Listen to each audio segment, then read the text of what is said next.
Inflation is running at 3.4%. Wage growth is running at 3.2%. And only 8% of consumers expect their income to outpace inflation this year. Which means 92% expect to lose ground.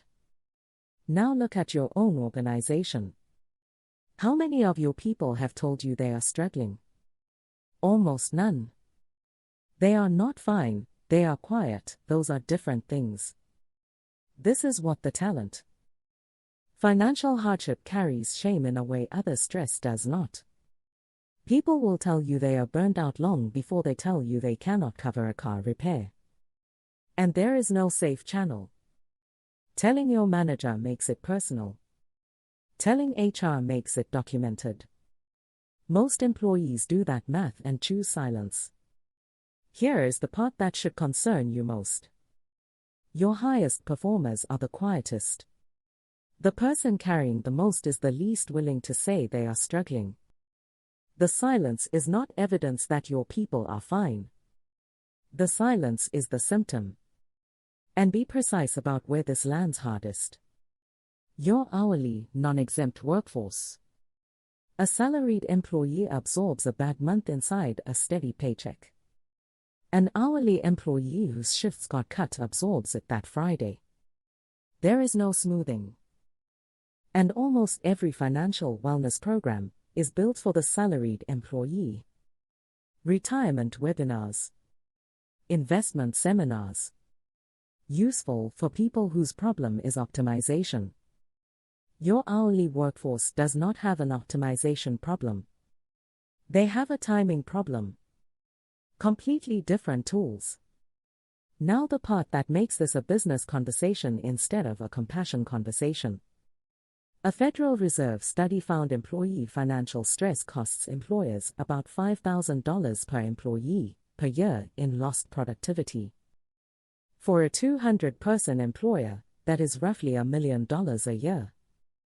And PwC found financially stressed employees are twice as likely to be job hunting. The cost is already on your books. It is just spread across absenteeism, turnover, quality, and engagement, 5 reports owned by people who never connect them. Real money, invisible because it is fragmented.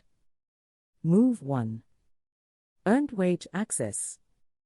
Employees draw a portion of wages they have already worked for, before payday.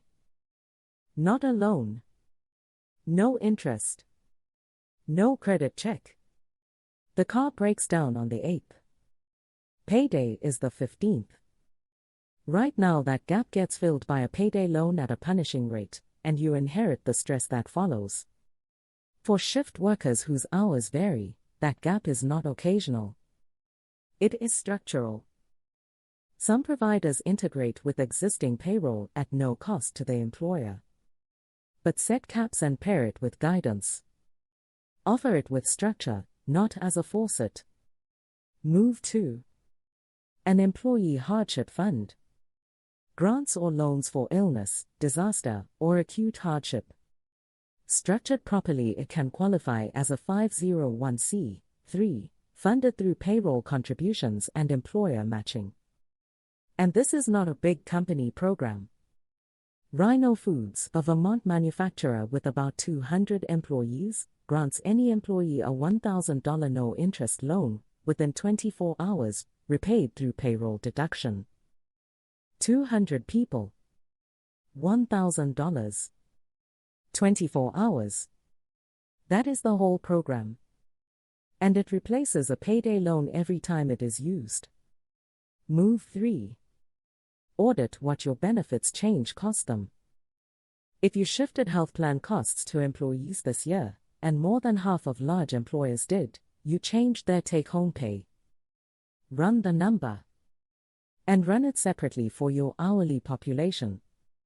A flat premium increase takes a much bigger bite out of a smaller paycheck. The organization-wide average hides that entirely. Move 4. Make the channel safe and name it correctly. If getting help requires telling your manager you are in trouble, utilization will be near zero, and you will wrongly conclude nobody needed it. Outsourcing administration to a non-profit partner puts distance between the request and the person who writes performance reviews. That distance is the design requirement.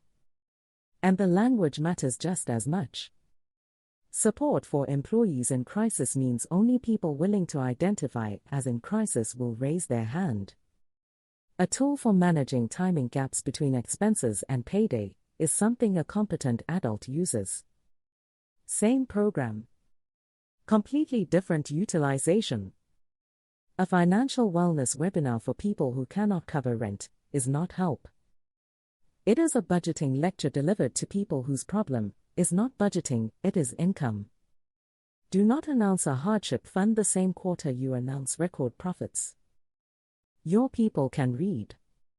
And none of this substitutes for paying market rates. Earned wage access is not a raise. A hardship fund is not a raise. They are bridges over gaps, not solutions to structurally low pay. Fix the pay first. Everything else is supplemental. 92% expect to lose ground this year. Almost none of them will tell you. The silence is not evidence they are fine. It is the symptom. Earned wage access. A hardship fund. Audit what the benefits change actually cost them. Make the channel safe, and name it right. You are already paying for this problem, most of it on your hourly workforce. The only question is whether you pay for it in turnover and lost productivity, or in something that actually helps. Comment silent below. This is what the talent. The move is yours.